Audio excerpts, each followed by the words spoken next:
ये सब कहाँ ले जा रहे हो? गोनल,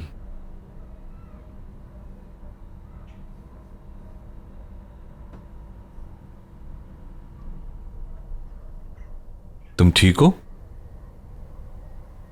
ठीक हूं मैं। जैसे कि देख रहे हो तुम, मर चुकी हूं मैं।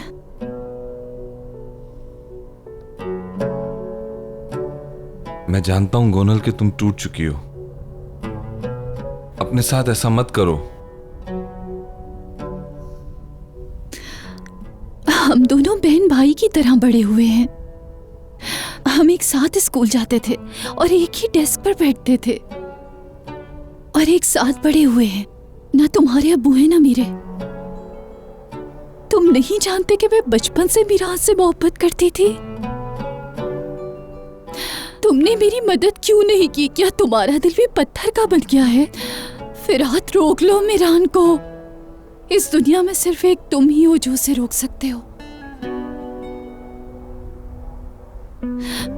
फिरात, मेरी मदद करो। क्या हम दोनों बचपन की तरह एक दूसरे की हेल्प नहीं कर सकते? बताओ ना फिरात। तुम्हें लगता है मेरा दिल इस चीज की इजाजत देता है? मैं आखिर कर ही क्या सकता था? अगर उसका दिल किसी और के लिए धड़कता है तो मैं उसको कैसे रोक सकता हूं? अगर मैं तुम्हारी बहन होती तब भी तुम ऐसे ही होने देते? बोलो फिरात, बोलो। क्या तुम कुछ नहीं करते?